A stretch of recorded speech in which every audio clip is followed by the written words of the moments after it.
মুঝে ভোট দিতে হবে না, ভোট আমরা দিয়ে দিব। আমাদেরকে কোনো রকম দেখা দিচ্ছে না, মেয়ে ছেলেকেও মারছে। এটাই রশিদ নির্মাণ তৃণমূলের, হিটলার তৃণমূলের। And the police, local police is handling drugs with the booths. Booths are smoke. Boom! I should come because I have no faith on this police officer. হচ্ছে যে এই যে বুথটা রয়েছে তুমি দেখতে পাচ্ছ, ভেতরে ভোটিং চলছে এবং এই সামনে তুমি দেখো ন্যূনতম যে নিয়ম কানুন আছে, 200 মিটারের মধ্যে কেউ থাকতে পারবেন না, এখানে দাঁড়ানো যাবে না, এই কোনো নিয়ম কানুন কিন্তু মানা হচ্ছে না। দেখি যে বিজেপির দুজন এজেন্টকে গত 2 ঘন্টা ধরে বসতে দিচ্ছিল না।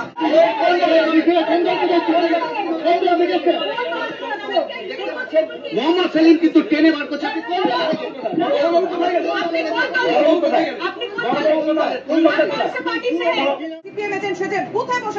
এমনই অভিযোগ উঠেছে তৃণমূলের বিরুদ্ধে। পালিয়ে 3 কিলোমিটার দূরে পাশের গ্রাম পাহাড়পুর একটি কলা বাগানে প্রায় 1 ঘন্টা লুকিয়েছিলেন সিপিএম এর এজেন্ট মোস্তাফিজ শেখ। ভাবুন, গণতন্ত্রের উৎসব চলছে। নমস্কার বন্ধুরা, আপনাদের সকলকে স্বাগত জানাচ্ছি আমাদের এই চ্যানেল চন্দ্রজিৎ ব্লগসে। বন্ধুরা, আজকে তৃতীয় দফার ইলেকশন, লোকসভা ইলেকশন তৃতীয় দফার, এবং আজকে মোটামুটি ভাবে 17 কোটির ওপর মানুষ, ভোটার্সরা, তাদের কাছ থেকে আমরা এক্সপেক্ট করছি ভোট দেবেন, more than 17 crores in 93 constituencies across 11 states and union territories.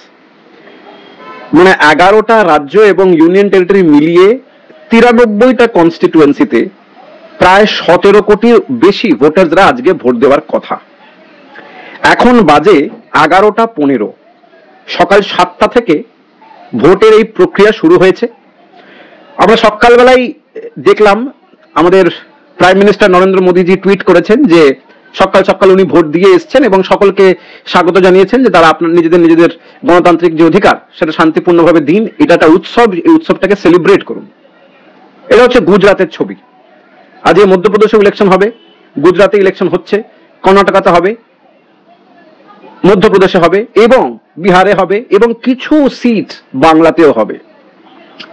আর বাংলার যে অবস্থা সেটা কিন্তু একটা একদম কমপ্লিটলি ডিফারেন্ট সিচুয়েশন যদি আপনি গুজরাটের সঙ্গে কম্পেয়ার করেন বা ফর দ্যাট ম্যাটার যে কোনো স্টেটের সঙ্গে কম্পেয়ার করেন।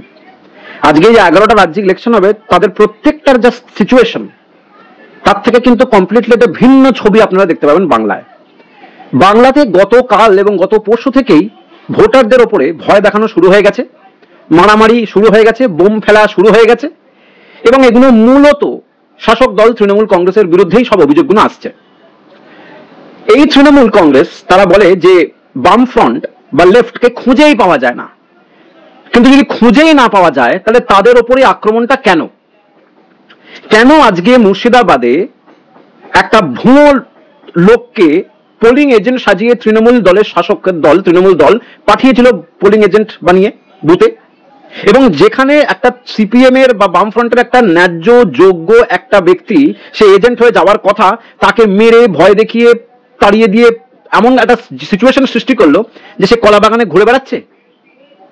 যাদেরকে দূরবীন দিয়ে দেখা যায় না তাদের পেছনে এত হাত ধুয়ে লেগেছেন, বোঝাই যায় যে কত বড় মিথ্যেবাদী এই তৃণমূল কংগ্রেসের দলের প্রায় প্রত্যেকটা নেতারা। আর এই ছবিটা কিন্তু শুধু মুর্শিদাবাদের একটা পার্টিকুলার জায়গায় নয় বা একটা পার্টিকুলার জেলার সিচুয়েশন বলছি না। আপনি যদি একটু বিস্তারিতভাবে দেখেন তাহলে কোন জায়গাতে সিপিএম এর পোলিং এজেন্টকে মেরে ভয় দেখিয়ে তাড়িয়ে দেওয়া হয়েছে, সে পালিয়ে বেড়াচ্ছে। কোন জায়গায় একটা ভুয়ো ফলস লোককে এজেন্ট বানিয়ে তৃণমূলের তরফ থেকে পাঠানো হয়েছে এবং সেই লোকটি ধরা পড়ার পর স্বীকার করেছে।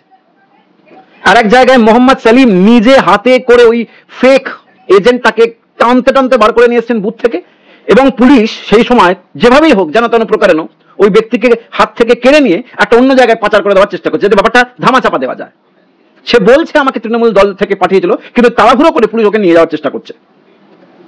একটা জায়গায় এমনও দেখতে পাওয়া যাচ্ছে যেখানে একটি বয়স্ক মহিলা সে ভোট দিতে গেছেন, কিন্তু ভোট দিতে যাওয়ার আগে নানান রকমের সমস্যার সম্মুখীন হয়েছেন, তাকে ভয় দেখানো হয়েছে, নানান রকমের সমস্যা হয়েছে।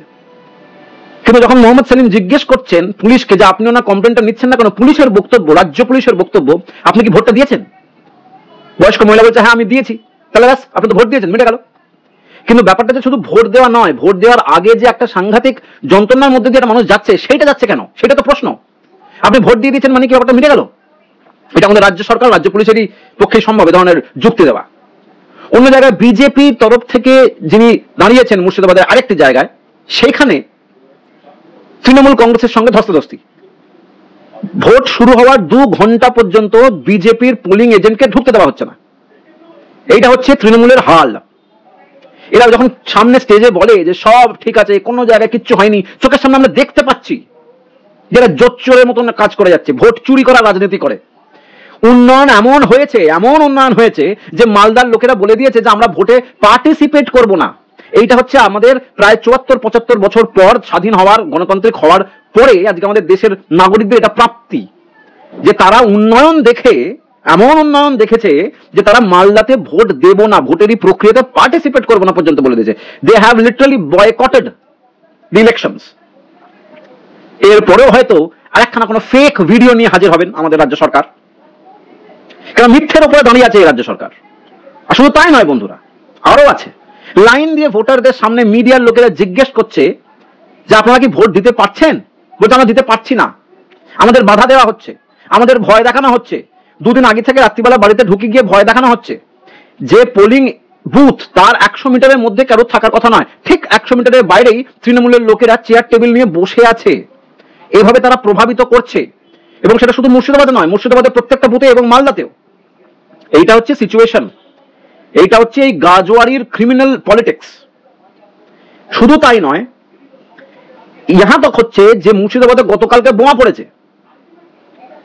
মানে কালকে বৃষ্টিও হয়েছে বহুদিন পর কলকাতাতে এবং অন্যান্য অঞ্চলে, কিন্তু যেভাবে বৃষ্টি পড়েছে ওইভাবে বোমাও নাকি পড়েছে।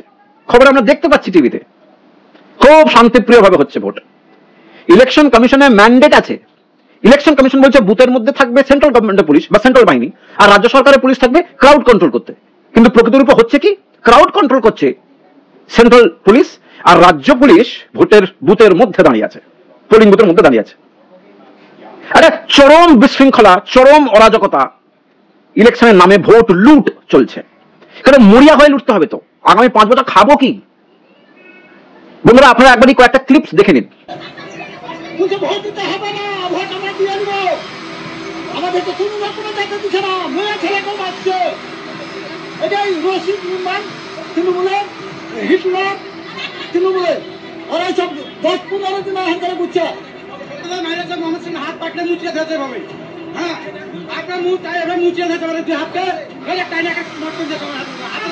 বুথের থেকে 100 মিটারের মধ্যে, এবং পুলিশ কিন্তু আর দেখা যাচ্ছে না। কিছুক্ষণ আগে পুলিশ ছিল, কিন্তু পুলিশ কিন্তু আর এখানে দেখা যাচ্ছে না।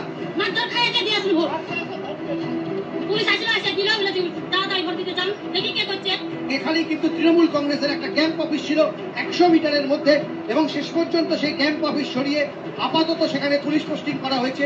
জটলা করবে না, এটা টাই জাংশন, এখান থেকে উঠে যায়। তুমি নাম দেখলে বুঝতে পারো হিটলার নাম দিয়েছে কেন। কলকাতার অনেক মস্তার নাম শুনেছ হিটলার, এবং পুলিশ এই কাজটাই করলো। সেই তো মল খাসালি, কেন লোক খাসালি, তারা কিন্তু সরাতে পারত। আর এখানে যারা ভোট দিতে গেছে মহিলাদের উপর সকালে অ্যাটাক করেছে, গলা ছুটেছে, ধাক্কা দিয়েছে মহিলাদের উপর। পুলিশ কনস্টেশন কেস দিলে 3 জনের নাম দিয়েছে আমি, আকাশ, হিটলার আর রেজা, 3 জন মাত্র। আর 2 পুলিশ না দিলে আমি করে দেবো। আর এখন আমি চলে গেলে আবার এখানে যদি বসে যত্ন বসে আমি অ্যাডিশনাল স্পেশাল আসতে বলেছি। যারা ভোট দিয়েছে বলছে রাতে দেখে নেবো, আমি রাতে দিয়ে আসবো, কার কত সহজ আছে দেখবো। বন্ধুরা আপনারা দেখলেন, এটা হচ্ছে প্রকৃত সিচুয়েশন, প্রকৃত ছবি যেটা আপনাদের সামনে রাখলাম আমি। এবং এটা আমার কোনো জায়গা থেকে যেতে হচ্ছে না, টিভিতেই এগুলো দেখাচ্ছে। যারা সাধারণ নাগরিক হিসেবে, বাংলার নাগরিক হিসেবে আমার তো লজ্জায় মাথা হেঁট হয়ে যাচ্ছে। এটা রাজনীতি হচ্ছে, সকাল বেলা থেকে উঠে শুরু হয়ে গেল মারামারি। গতকালকে 2টি বাচ্চা শিশু, তারা নিজেদের, কারোর হাতে বোমা লাগছে, কারোর পায়ে পাতা উড়ে যাচ্ছে, কেউ মারা যাচ্ছে। এটা ভোট হচ্ছে, মানে মানুষের ধৈর্যের বাঁধ ভেঙে গেল একেবারে। এদের এই ন্যাক্কারজনক, এদের এই নোংরাম পলিটিক্স, এই নোংরা ক্রিমিনাল পলিটিক্স। আগে তো ঘুষখোর করাপ্টেড পলিটিশিয়ানস, তার উপর আবার মারামারি, গায়ের জোরে ভোট দেওয়া, ভোট কেড়ে নেওয়া, লুট করে নেওয়া। আর এরপরেও কিন্তু পরের দিন সকালবেলা গিয়ে বা আজকে রাত্রিবেলা দেখবেন একটা প্যানেল বসিয়ে তৃণমূলের লোকজন বলবে কয়েকটা ঘটনা ঘটেছে। দে আর লাইক পেড সার্ভেন্টস, পেড সার্ভেন্টের মতন ওখানে বসে থাকে, চাকরের মতন, চটি চাটার জন্য ওখানে বসে থাকে। আর এই চটি চাটতে চাটতে চাটতে চাটতে যদি কিছু পাওয়া যায়, কিছু পাওয়ার আশায় 2 হাত ছড়িয়ে বসে আছে। আর বাংলার সংস্কৃতি, বাংলার রাজনীতি, রাজনৈতিক সংস্কৃতি সব শেষ। বন্ধুরা আপনাদের কি মতামত অবশ্যই কমেন্ট সেকশনে জানাবেন। দেখা হচ্ছে একটা নতুন ভিডিওটা অন্য ইস্যু নিয়ে, সঙ্গে থাকুন। আর যদি নতুন এসে থাকেন তাহলে অবশ্যই কিন্তু চ্যানেলটাকে লাইক, শেয়ার এবং সাবস্ক্রাইব করতে বলবেন না। নমস্কার।